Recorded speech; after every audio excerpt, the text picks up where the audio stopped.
Monsteropolis. What? Just the Oh. lead-up was interesting. A show about anomalies, legends, and monsters. I'm one of your hosts. My name is Seth Breedlove. I'm joined as always by my pal, Mark Maskey. Hello there. And my other pal, Heather Mosier. Hi. Hey there. That's how you say her name, For real. by the way.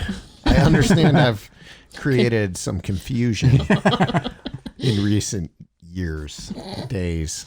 If you want to watch us talk and you are such a fan of this that you think, I wish there was a little more talking, you can become a channel member. There's additional talking. Like 5 minutes, Yeah. maybe 10 minutes. Andy cuts a lot out of the free version of the show. Join at with the extra highest level, content. and we'll just call you on the phone and Yeah. talk to you if you want. You know what? In all honesty, Call that's in, probably man. that probably should be a new thing going forward. We'll call in people. People will call in. We'll bring them on the show. We'll talk to them. Anyway, become a member, channel member. A lot going on there. Bigfoot project. By the time you're listening to this, is just getting ready to launch. Topic of this week's episode is Mark Matsky's personal story. shooting Bigfoot. And yes, like Heather said, Mark Matsky's confession. personal story. Right. No, but we're honestly, I don't know what the heck's going on. The showrunners, at this point, the showrunner's just dictating what we have to talk about. Yeah. And he's like, "Hey, I've been checking Google Analytics, and the hot topic everyone wants to hear about is people shooting Bigfoot." So that's what we're talking about. Let's start with the first time Bigfoot was shot. I don't know when that was. A lot of people have tried to shoot Bigfoot. Mrs. Caton tried to shoot Bigfoot. Couldn't do it. Couldn't pull the trigger. Too human Yes. is what she said, which is probably the most common just in the massive amount of research time I dedicated to this episode. That was the most common phrase used by Justin Smeha. Which is, was that it was too human. But I've heard that other places too. Oh, yeah, that is. That's a feature of the Bigfoot literature. In almost every book, there's a passage about how many hunters have had the creature, in their sights and couldn't do it because of the humanity of it and thinking through in the moment what the ramifications would be if they killed something and it turned out to be human or human-like. And that's one of the conversations that plays into it. In the aforementioned Mr. Smeha, he evidently didn't have the same compunctions Any qualms as really. other. No. Can we no. talk? Do we want to start there? Because that's all I got. Sure. Okay, We great. can start there. That's what we got. Are you familiar with this case? No. So this is one of those things that I think this was the first thing that popped up when you Google like Bigfoot shot or something. It's this and it's Rick Dyer. And we could talk about both of those because I think they're really important in the more modern era Bigfoot stories. But it's interesting that Smeha has kind of dropped off the map now. A lot of like people that are just getting into this subject or have even gotten in the last decade might not be as familiar with this story, even though it's from about 10 years ago. So it's like Bigfoot stories run in cycles too. I'm sure you know this, but the popularity will wane for a while and then it'll come back around. And so this one's kind of awaiting its renaissance. So I'm thinking Justin's going to pop back up here at This some may point. kick it off. Okay, well, This Monsteropolis episode. that's true. With any luck. It's October of 2010. Justin Smeha was a bear hunter, but he's a poacher. He just went to jail in 2017 for bear poaching. So he's not the most reputable man, but I can remember when all this went down because I followed it. I think at the time when everything really exploded, I was working a medical billing job. This is at the height of that.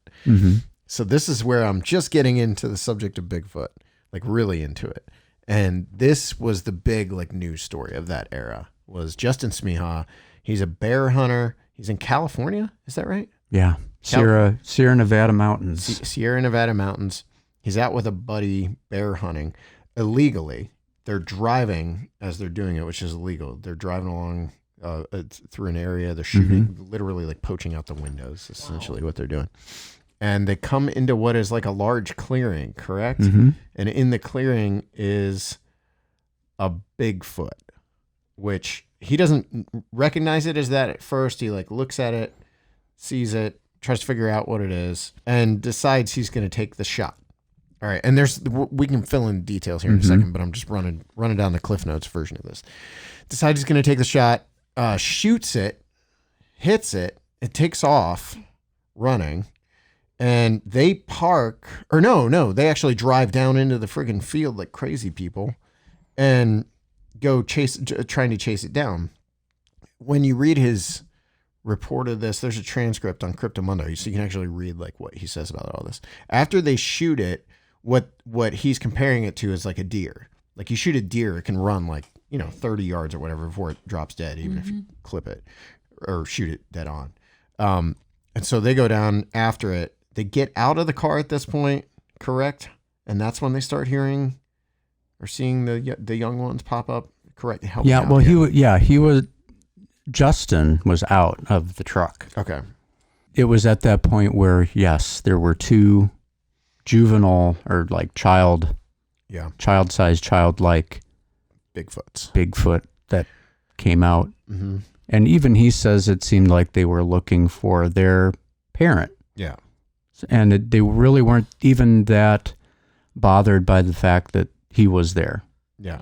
And and he talks about a language and a word they say, a woo-ah or something like that. It's a weird word. So he's looking at these guys. But he just shot the parent. It gets worse. So then there's the little ones, and then he decides he's going to shoot one of the little ones. What? Yeah. Yeah.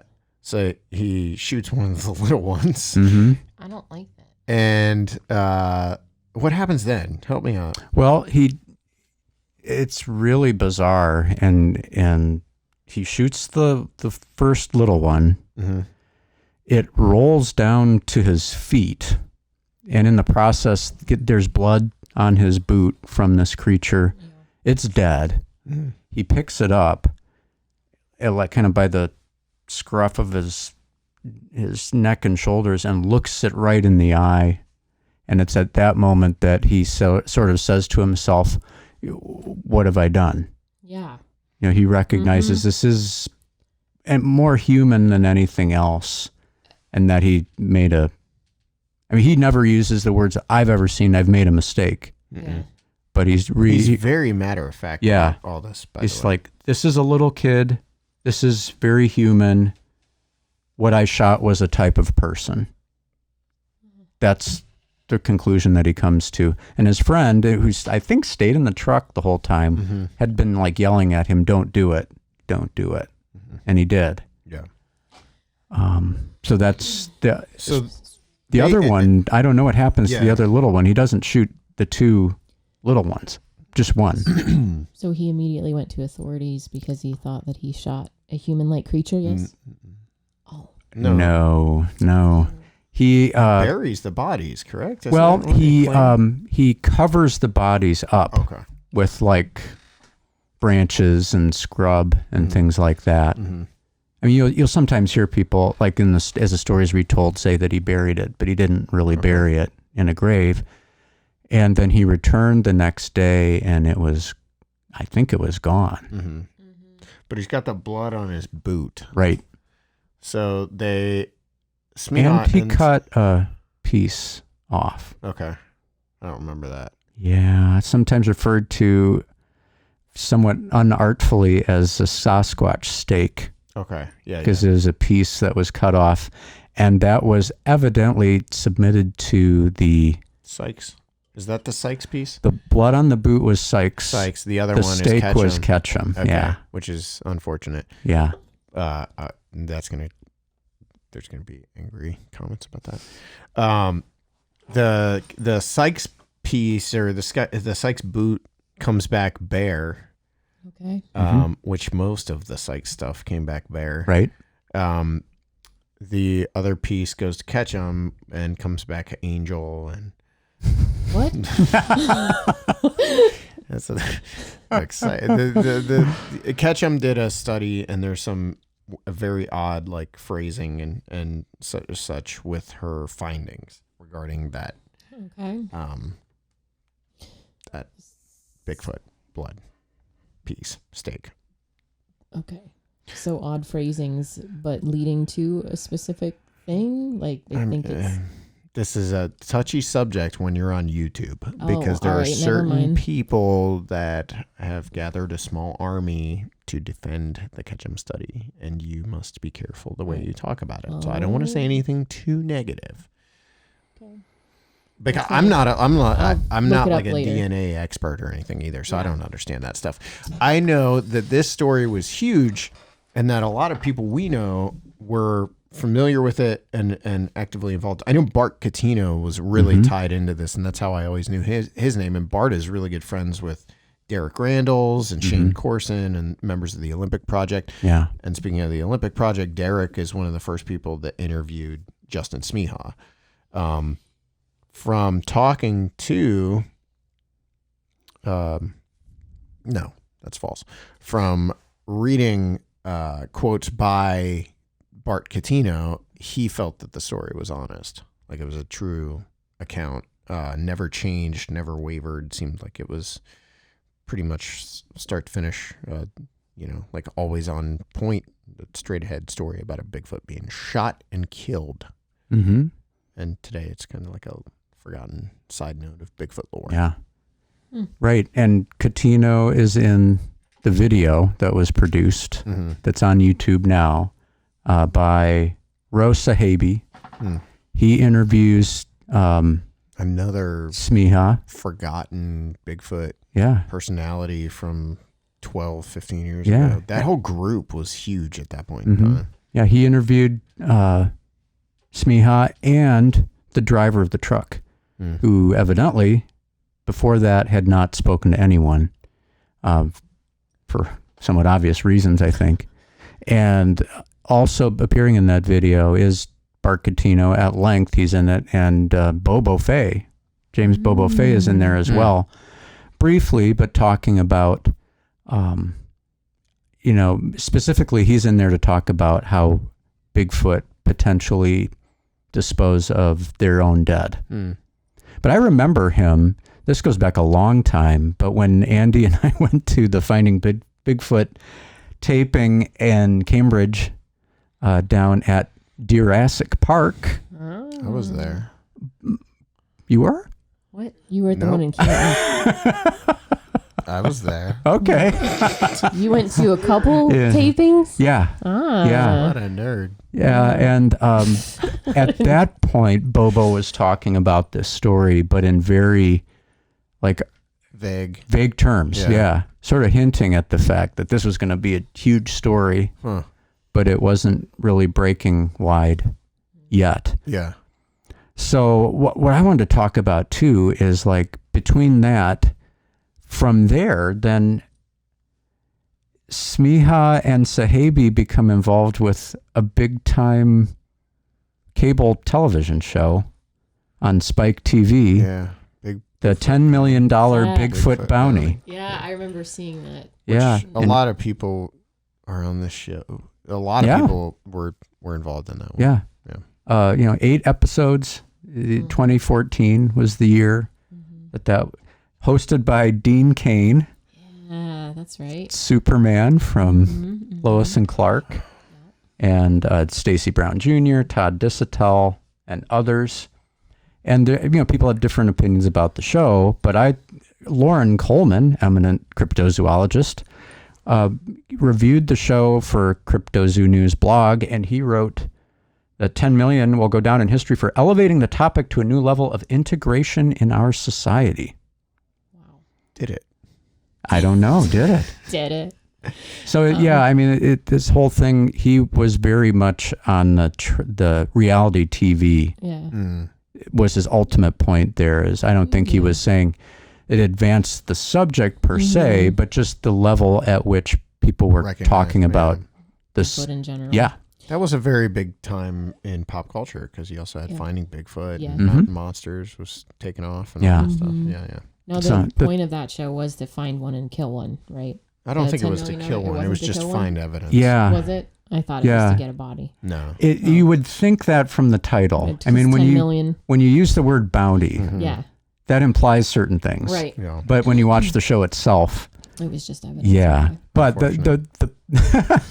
the point of interest, I think, of course, with this topic today, is that he was on that show. Mm-hmm. I mean, here's somebody who basically in cold blood, Yeah. if he's telling the truth, shot a human-like figure, and he's at least at this time in 2014 parlayed that into a role on a show, Yeah. and there's no repercussions for that. Now you could say, well, later, a couple of years later, he's arrested for Yeah. not having the right tags or whatever he was doing, poaching and so forth, but it just seems wild to me. And if you watch that video on YouTube and you listen to him and look at him as he's saying that, I think he's shaken by it, but I don't know. Just to hear him describe it, it was chilling to me. Yeah. There didn't seem to be a ton of regret necessarily. And I guess I say that because towards the end of the show, it's about an hour long or so, they sort of drop this on you at the very end, that he intends to kill another one if he has the chance. Mm-hmm. And I think, in part, to clear his own name, because I think he does regret not keeping the body. Sure. Now, there's stories that float around that suggest he did keep the body of the little one, but I don't know. If he was able to pick it up and look right at it, I would think he could carry it to the truck Mm-hmm. if that were something he wanted to do. Right. Justin Smiha.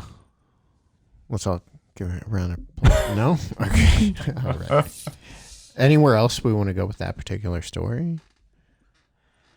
Well, what about, I think at that point we could weave in Rick Dyer maybe. Okay, so Dyer, this is the one that blows my mind that people have kind of, like, it's within Bigfoot circles, it's still well known. But Dyer is fascinating because he seems to understand the cycle. Like he's perpetrated at least 2 hoaxes, maybe 3 now. I think there's 3. I think I'm forgetting one. The famous one, the one that kicked it all off, was the Georgia freezer hoax, which I'm aware of. Yeah, that. I'm aware of that. That was like when I was first kind of like becoming aware of Bigfoot in general. And everyone was like, these 2 guys shot and killed a Bigfoot. It's in a freezer. I remember reading about it. They had pictures too. Yeah. And it involved people we're friends with. Steve Calls was involved. My good buddy Tom Biscardi was involved. No, I'm just kidding. Tom Biscardi is involved. There's a lot of people. That was like famous for making headlines and being renowned, worldwide, I think, for a short period of time. What year is that?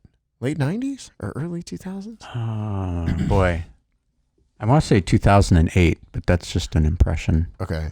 I don't know. I feel like that's I feel like it's earlier than that, because the second one that I'm aware of, there might be, I think there's a third, but there's another one that happens where Dyer claims he shot and killed a Bigfoot, manages to convince everyone again, or at least garner enough attention that people are like, well, maybe he did it. Like, then promises he's going to take it on like a tour. Oh, yeah. Around the country. Right. Like a Minnesota Iceman. You can go see it kind of thing. And does it. Gets enough attention that people are like, I don't know. Lyle was involved. Lyle went and saw it. Talked to Dyer, like had this whole thing happen where people were like kind of on the fence about whether or not this was real. I cannot remember what broke that one, where it was like, oh wait, no, this is just another hoax. 2008 hoax and 2012 hoax, according to Wikipedia. Wow, that's you look up less this name. of a time jump than I would think. So, But that was right. That 2008. kind of like clues you into how gullible people are, or how much we want to believe in Bigfoot, that you can perpetrate a full-on hoax that everyone knows is a hoax, and 4 years later cycle back around, do it again, and you've got enough people that are like, this might be real. Maybe, yeah. Yeah. we'll give him the benefit of the doubt. Yeah, that he shot Right. Bigfoot. Well, and I think the third one then that you might have in your mind is the TV special that he has called Shooting Bigfoot, where there's that the very last couple of seconds of it claimed to have this close-up photograph of a Bigfoot, like a trail cam style photo. Right. And there were people who, came out in defense of that as well. Yeah. Shooting Bigfoot, the one that like they're out in the woods. Yes. Yeah. Okay. Yep. Yeah. Yeah. Yeah. And it is. Biscardi's in that one. Isn't that the Snapple one? Give me a Snapple. Yeah. So you can apparently perpetrate a hoax and then just repeatedly do it, and enough people will fall for it. 2013 for Shooting Bigfoot, America's Monster Hunters. Okay. It's a British documentary, it says. You can probably find that on YouTube too. Yeah. Travels to America to spend time with 4 amateur Bigfoot hunters. Yes. Wow. Not professionals. Amateurs, yes. None of us are. We're We're working on it. We're working on it. not getting paid to hunt Bigfoot. What? But that how'd you do that? I don't know. That did give rise to then a little subgenre of TV of trying to shoot Bigfoot. I mean, it really did, because there was Killing Bigfoot in 2014, which was actually direct. I didn't realize this until I looked it up. Is Peter von Puttkamer. Yeah. Yeah. And he's profiling the Gulf Coast Bigfoot Research Organization, where they are very upfront about the fact that they're out to kill a Bigfoot, and they act almost as a pest control group, except the pest is Bigfoot banging on your house or eating your chickens or whatever. Call them; they'll come out and try to eradicate the problem. What's his name? D.W. Lee or something like that? Yeah. Yeah. All right. So that was 2014, and 2017 it actually becomes a short-lived series. There's 7-8 episodes of it. Yeah. Of just this particular show, and then it was gone. But 2018, is that right? On the Trail of Bigfoot, the Legend. That's 2019? 2018? I can't remember. Yeah, I don't remember. I would bet 2019. That just feels right. On the Trail 19, of Bigfoot, the Legend, yeah. episode 5. Seth Breedlove travels to the mountains. oh yeah, of Oklahoma, where he Watchtower Mountains, where he interviews members of the North American Wood Ape Conservancy. Ever heard of it? Who are in the woods to shoot and kill a Bigfoot to prove they exist. Yeah. Because the argument is that science won't accept it. Science will not accept it. Right. You have a hard time with this one. I know. Yeah. But What do you mean I have a hard time? You have a with this hard one? time with this one. I mean, I don't want I've told you something before killed. when I'm out in the woods, I want to shoot one. You get mad at me. Well, yeah. Not in my woods, man. We'll see. We'll see. Tune I'm into booby episode trapping. 4. I'm booby trapping those woods. You don't know what's out there. Be careful where you walk. Oh, boy. is that the episode where Brian Brown throws you a 357 Magnum and you squeeze off? Wrong. Yeah. Wrong guy. But yeah. Yeah, that got some comments, didn't it? Oh yeah. On YouTube, there was a lot of pushback on that one, but it was also like in a matter of weeks, it had like 700,000 plus views. Was it that episode where they talked about, they like ran down if you had time, what part of the body you would take? So that was behind the scenes. Oh, okay. We're briefed on if they shoot one, what happens? Right. And the pretty much you'd vacate the premises immediately. Yeah, because there's more than one round, right? Yeah. I mean, well, I think the thinking is you shoot one, get it out as quick as we can. Oh, okay. You get it on a slab or whatever. You get it into the freezer. They have stuff in there to get this thing out of there, and then there's a specific way they travel out. Yeah. Where the car is, where the vehicle is that has it, all that kind of stuff. They thought all that through because I guess the thought process is once you shoot and kill one, others are going to come to retrieve it or to whatever.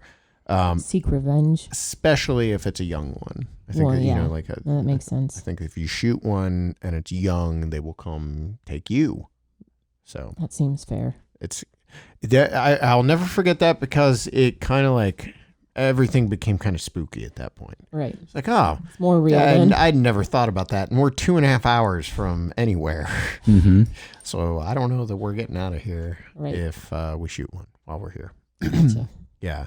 That was like always on my mind when I was in there. It's like if something did happen, especially because Daryl zeroes in one within like 2 hours of our arrival. Mm-hmm. I mean, I still am blown away. The only thing I've experienced close to that was just a few weeks ago when we were in Minerva, and we show up and go for what's supposed to be like a fun hangout night in the woods, and within like an hour they're hanging out. We're hanging out. They're hanging out with us. They're hanging out with us. Toast and marshmallows. Yeah. Fun. It was great. Yeah. They're our besties. Yeah. But yeah, NAWAC, and they've been doing this for like 20 plus years. They have a very sensible approach to the whole thing. But their ultimate goal is to present a type specimen to science for verification that these things exist. Do they have somebody that they trust that they could send it to? Once it's dead? Yeah. I'm sure. Yeah. I mean, Well, they're in touch with plenty of people. Okay. Yeah. Yeah, I was just thinking because you hear so many stories about we had this sample or whatever, we sent it off and then it disappeared. I mean, I would think things will change if you've got a big enough. If you're like, I got a friggin' Bigfoot head. Yeah. Or a hand. I don't know. I think it would change things dramatically. If you're like, I have this human-like hairy hand that's, huge. I have a foot and it's big. I don't know. People talk about having those Hello, giants. Science. Could I? And the giants getting taken away by Yeah. the Smithsonian. Oh, we definitely believe that one. Yeah, I'm just saying. Sure happened. Hey, dude. All right, more Bigfoot killed. Okay. Keep going. Tell All us right. your personal There. story, Mark. My personal story. Well, no, this is one of my favorite stories in this genre, such as it is, and it goes back to the old days of Coast to Coast AM, when Art Bell was the host, and for about a 12-year period, there was a returning caller that he would talk to, who would only reveal his name as Bugs. Right. And That makes Right. it impossible to track down. So Yeah. all on his part.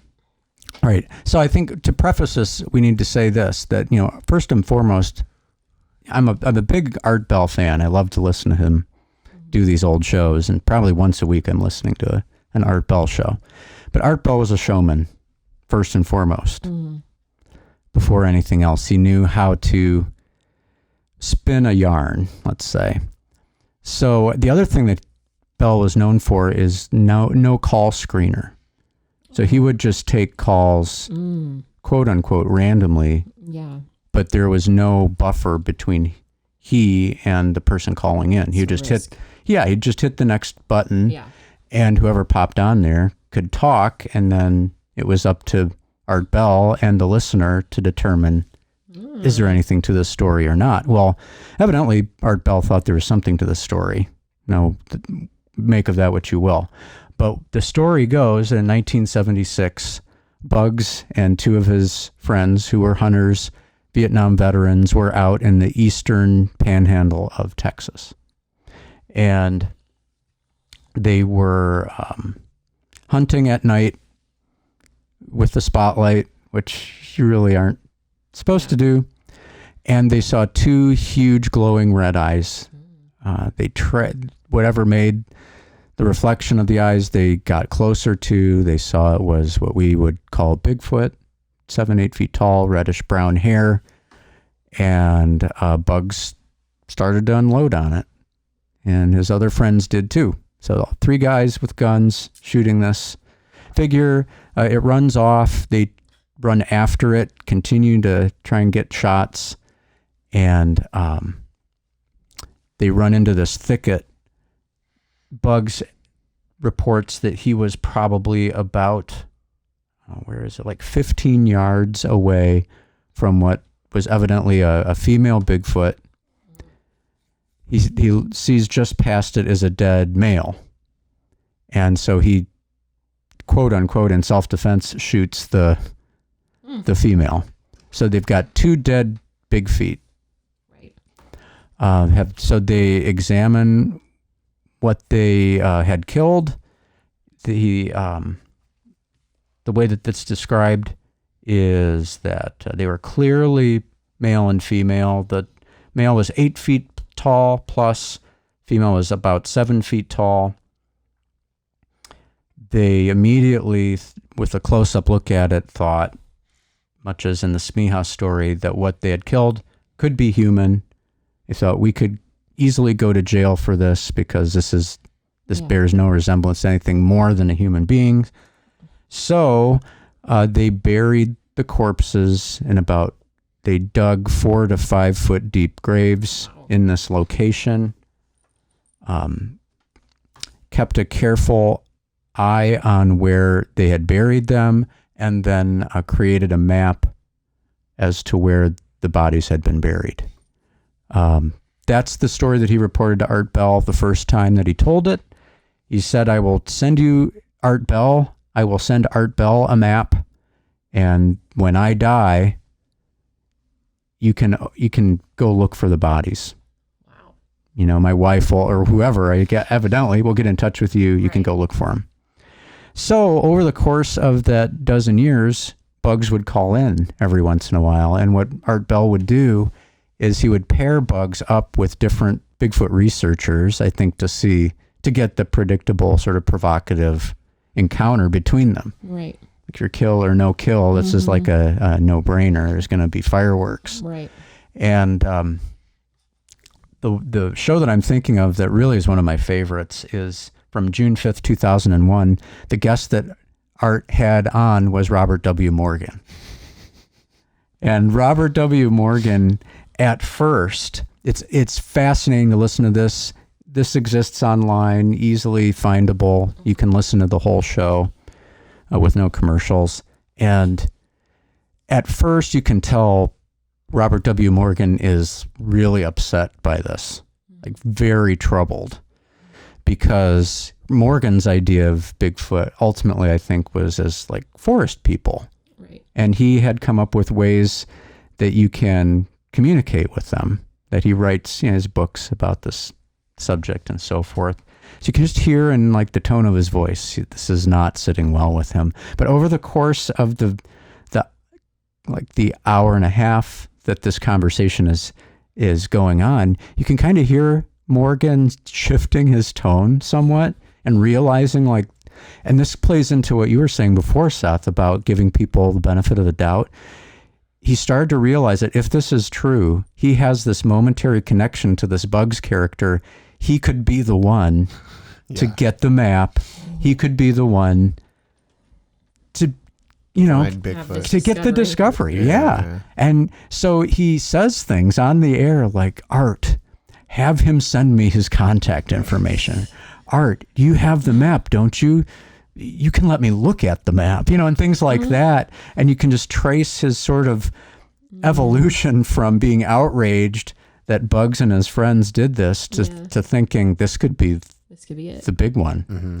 And so he changes his tone entirely towards the end, where he's sort of trying to buddy up to Bugs even and say, hey, we're not so different, you and me. We can go out sometime, and it's really fascinating to trace just in that short period of time how the attitude shifts with the idea that just maybe if Bugs is legitimate, that there could be something still there. Now, dun, dun, dun. yes. Attentive listeners later on, and what year is this? This is probably, like 5, 6, 7 years, let's say, after the 2001 appearance.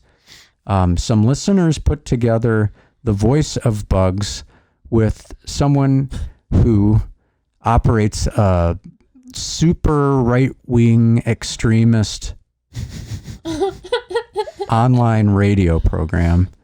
His name is Ed Hale. Oh, yeah. And long and short of it is this is brought to Hale's attention.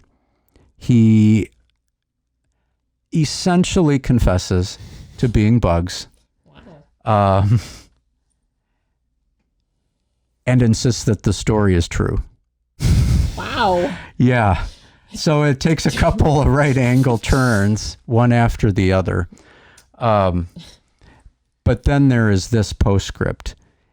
After he says that the story is true, he claims that federal agents showed up, made him show them where the bodies were buried. They exhumed the remains, and so that even having the map, if you were to go out there, there's no evidence to be found. Yeah.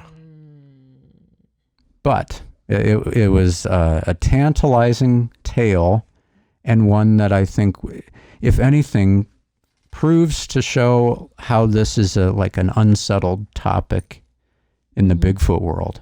And even those who say, we definitely need a body and I'd love to be the one to pull the trigger in the moment, you might not be able to. Oh, yeah. And conversely, those who claim to be completely no kill and that should never be done, when faced with the prospect that, well, it happened, I didn't do it, but there's a dead one. So maybe, could I get in there? Could I examine this and help, hatch the discovery of the century? It's really a human nature story at the end of it. Human nature. What does it all mean?